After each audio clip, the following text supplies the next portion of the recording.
چه فردوسی برهم زدی ای پری. هزینه کرده ایم دیگر. دوش بودم که ملائک در خانه زدند، یه دو ترقه ول دادن و به چاک زدند.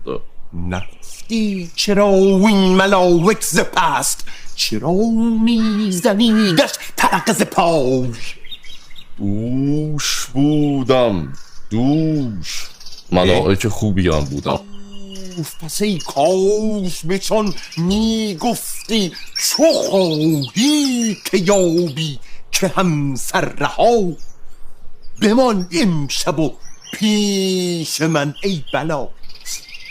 دوش بودم، زیر دوش بودم، نمیشد بگفتم که ای بلا. چرا مولوی چنین از تو را، این دل بر محسود ما، کش زده بر عود ما، سوخته این تنبون ما. باشد جز آن بی پدر دشمنش که یک زن به آتش بسوزد تنش. هیچ نگفتی که زن آتیش به تنبون نزن؟ چرا گفتم؟ چی گفت؟ چرا میزنی تو ای یاو.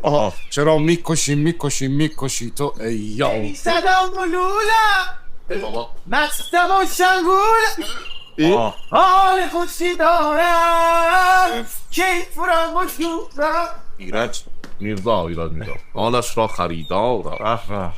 می بیارید که ایام بهار است امروز.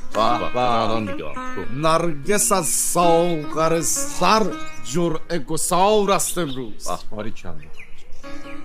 گل گفتم، واقعا گل گفتی. گل گفتی آی گل گفتی. اما خودم نگفتم. این شعر مال کسی دیگه است، من فقط بیا ساقیان می که غور بهشت، عبیر ملائک در آن می سرشت.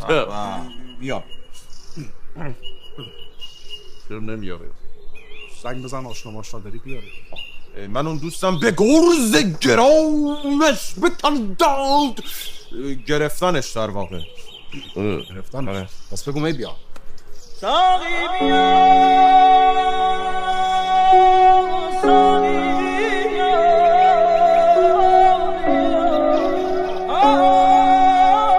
ساکتش کن پس دیگه جمع میره. آقای عزیز، دوست عزیز، هنرمند عزیز، اومدی؟ اون باش دیگه اینقدر داد میزنه همین فهمیدم ما اینجا چی نه کنیم. بده برو دیگه، آخه دیر میای.